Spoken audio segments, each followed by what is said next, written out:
તો જો કેટલું સરસ એવું આ પોકેટ બનીને તૈયાર થયું છે। હેલો ફ્રેન્ડ્સ, આજે આપણે સમોસા, કચોરી, પીઝા, બર્ગર ભૂલાવી દે તેવો સેહતથી ભરપૂર એવો નાસ્તો બનાવીશું। બાળકો પણ જો આ રીતના આપણે બનાવશું ને તો એકદમ ચટ કરી જશે। તો આજે આપણે છે ને ઘઉંના લોટ અને આ મલ્ટી સબ્જી એડ કરીને એક નવો જ નાસ્તો તૈયાર કરીશું। તો બાળકો પણ આવી સબ્જી ખાવાની આનાકાની બિલકુલ નહીં કરે, પરંતુ આ એટલો સરસ એવો નાસ્તો બનીને તૈયાર થશે ને કે બાળકોથી લઈને મોટા સુધી બધા જ લોકો ચટ કરી જશે। તો શાકભાજીમાં મેં અહીંયા બીટ છીણેલું લીધું છે અને બટેકાનો માવો, કોબી આ રીતના એકદમ ઝીણી ઝીણી બારીક સમારી લીધી છે અને અહીંયા મેં ગાજરનું છીણ અને 2 તવણા અહીંયા મારી પાસે મેથી હતી તો એ પણ મેં લીધેલી છે। તમે વધુ પણ લઈ શકો છો, તો પાલક, મેથી, તમારે જે પણ કંઈ આમાં ભાજી પણ ઇવન એડ કરવી હોય ને તો એ પણ તમે એડ કરી શકો છો।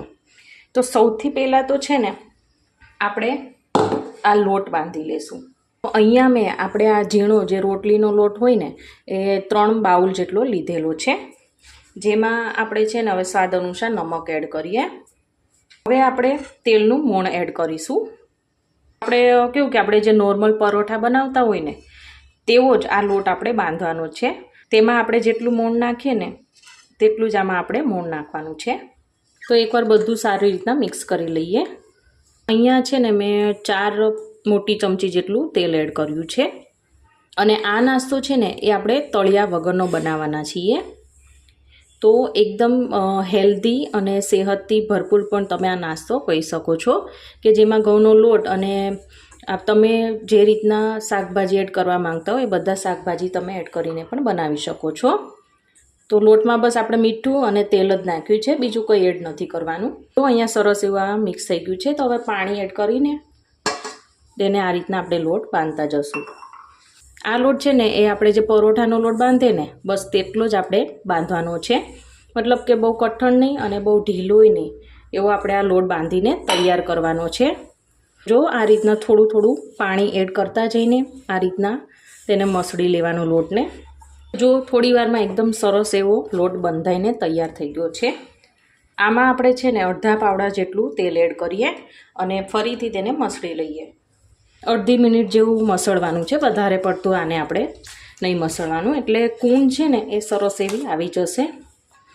આને ઢાંકી આપણે 10 મિનિટનો રેસ્ટ આપીશું, પછી જ આપણે આમાંથી આગળની પ્રોસેસ કરીશું। અહીંયા મેં એક કઢાઈ લીધી છે, જેમાં આપણે છે ને એકદમ ઓછા તેલમાં આપણે જે વેજીટેબલ છે એને ફ્રાય કરીશું।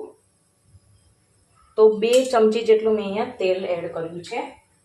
તેલ ગરમ થઈ જાય એટલે આપણે એક નાની ચમચી જેટલું આખું જીરું એડ કરીએ। તેની સાથે સાથે અહીંયા મેં ચપટી હિંગ લીધી છે, જેને પણ આપણે એડ કરીશું। અહીંયા જો જીરું સરસ થઈ ગયું છે ને તો હવે આપણે આમાં છે ને છીણેલું ગાજર એડ કરીએ। તેની સાથે સાથે કોબી, 2 તવણા મેથી અને બીટને પણ આપણે એડ કરી દઈએ। બટેકાનો મસાલો છે આપણે લાસ્ટમાં એડ કરીશું, કેમ કે બટેકા તો બાફેલા છે।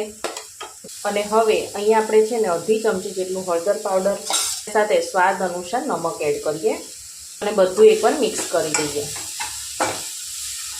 બધા વેજીટેબલને આપણે અધકચરા જ કૂક કરવાના છે, ઓવરકૂક નથી કરવાના। આ કૂક કરવાનું એક જ કારણ છે કે બાળકો ઘણીવાર કેવું કરતા હોય છે કે આપણે ગમે વસ્તુ બનાવીને તો થોડું પણ ગળામાં ફસાય ને તો કાઢી નાખે છે। એના માટે આપણે છે ને થોડા અધકચરા કૂક કરી દઈશું ને એટલે તે કાઢશે નહીં, આસાનીથી ગળા હેઠે ઉતરી જશે અને બાળકો ચટ કરી જશે। તો વધારે પડતા કૂક નહીં કરીએ, વચ્ચે વચ્ચે આ રીતના ચલાવતા જશું એટલે નીચે બેસી ના જાય, બળી ના જાય। તો ફ્રેન્ડ્સ, એકદમ ઓછા તેલમાં આ નાસ્તો બનીને તૈયાર થાય છે અને વળી આમાં પાછું આપણે બીટ, ગાજર જેવા એકદમ સેહતથી ભરપૂર એવા વેજીટેબલ નાખ્યા છે। ત્યાં મેં એક મીડિયમ સાઇઝના આદુના ટુકડાને છીણી લીધું છે અને તેની સાથે 2 મીડિયમ તીખા હોય તેવા મરચાં લીધા છે, એડ કરીએ। અડધી મિનિટ પછી હવે આપણે તૈયાર કરેલો જે બાફેલા બટેકાનો મસાલો છે જે આપણે એડ કરીએ। અડધી ચમચી જેટલી ખાંડ, અડધી ચમચી જેટલો મરી પાવડર, 2 ચમચી જેટલું ધાણા જીરું પાવડર અડધી ચમચી જેટલું લાલ મરચું પાવડર, અડધા લીંબુનો આપણે રસ એડ કરીએ. અને ચટપટો ટેસ્ટ હોય ને તો ખાવાની ખૂબ જ મજા આવતી હોય છે. આવી રીતના ખાટો મીઠો આનો ટેસ્ટ રાખવાનો તો ખૂબ જ મજા આવશે એમ. હવે બધું એકવાર આ રીતના મિક્સ કરી લઈએ. તો જો આ રીતના છે ને બધું એને મિક્સ કરીને બાળકોને આપીશું ને તો આમાં બીટ કે ગાજર કે આવા શાકભાજી નાખ્યા છે ને એને ખબર નહીં પડે ને ખવાઈ પણ જશે. ઘણીવાર છે ને બાળકો ગાજર કે આ રીતના બીટ એ સલાડમાં ખાતા નથી હોતા.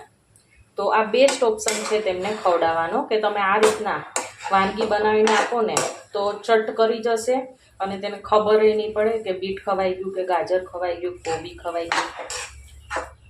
અને હવે લાસ્ટમાં છે મેં અહીંયા એવરેસ્ટ કંપનીનો ગરમ મસાલો જે આપણે અડધી ચમચી જેટલો એડ કરીશું.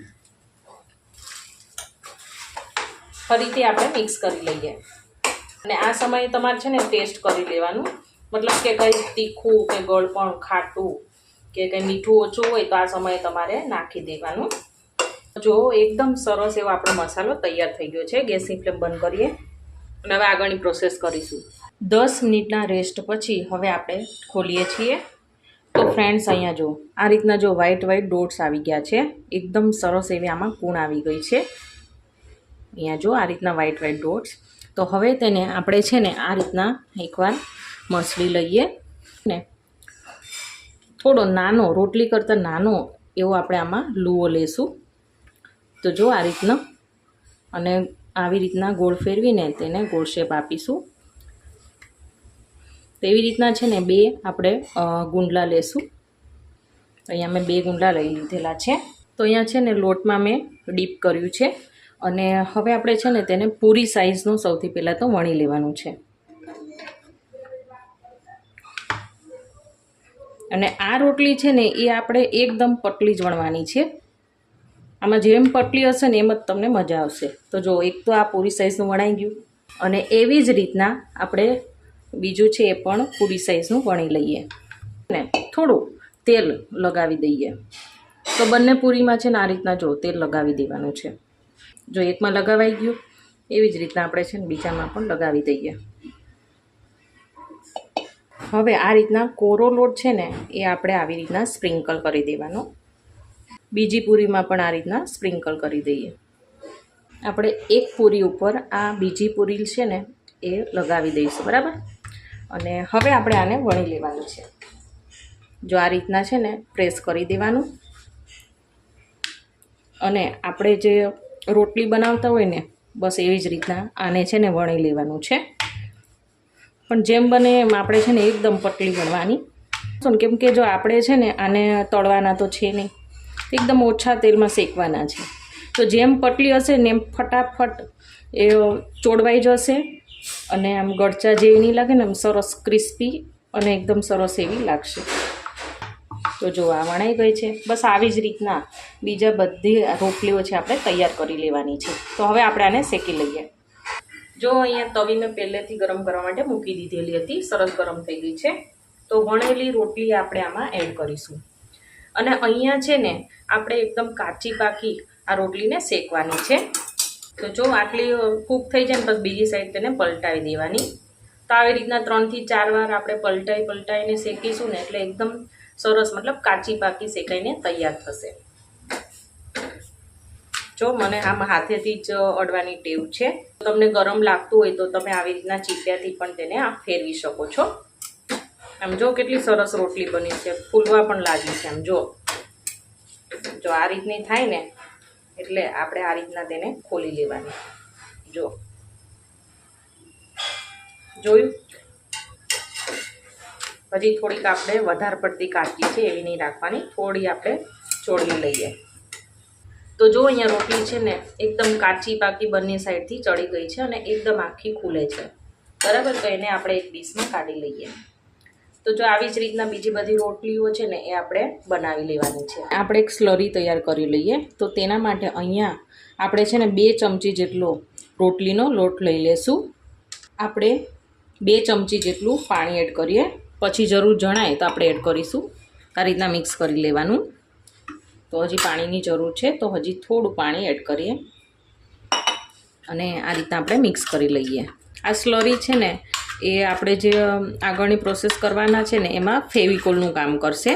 તો જો આ રીતની બહુ જાડી નહીં અને બહુ પાતળી નહીં એવી આપણે સ્લરી બનાવી લીધી છે. હવે આપણે જ્યાં રોટલી તૈયાર કરી હતી ને કાચી પાકી એ અમે લીધેલી છે. તો જે કાચો ભાગ છે ને એ આપણે નીચેની સાઈડ રાખીશું અને જે આ રીતના અધકચરો આપણે કાચા પાકી શેકી છે એ ઉપર રાખીશું. અને હવે આપણે આમાં મસાલો ભરીએ છે ને 2 થી 2.5 ચમચી જેટલો આપણે મસાલો ભરીશું. અહીંયા છે ને આપણે સ્ક્વેર શેપ એટલે કે ચોરસ શેપના પોકેટ તૈયાર કરીશું. તો જેથી કરીને આપણે આ મસાલો પણ આ રીતના ચોરસ શેપમાં આ રીતના આપણે તેને પાથરી દેવાનો છે. લીધો છે. તો હવે આપણે જે સ્લરી તૈયાર કરી હતી ને એ આપણે આમાં આ રીતના ફોલ્ડ પહેલાં કરી દેવાનું. તો જો આ રીતના. તો અહીંયા છે ને આપણે હવે સ્લરી લગાડી દઈએ એટલે અહીંયા છે ને આ રોટલીમાં ફેવિકોલનું કામ તે કરશે અને ખુલશે નહીં પોકેટ આપણા. તો જો એકદમ આ રીતના કરીને પછી આપણે લગાડી દેવાનું. જો એક સાઈડથી સરસ એવા ચોંટી ગયા છે. હવે આ બીજી સાઈડ છે ને આ સામેની સાઈડ ત્યાં પણ આપણે છે ને સ્લરી લગાડી દઈએ. અહીંયા બધી સાઈડ લગાવી દઈશું.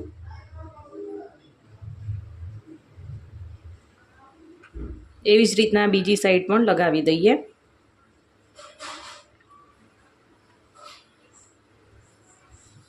અને આ રીતના આપણે તેને ફોલ્ડ કરીશું. જો સરસ એવા ચીપકી જશે. અહીંયા પણ તમે જોઈ શકો છો એકદમ સરસ એવા ચીપકી ગયા છે.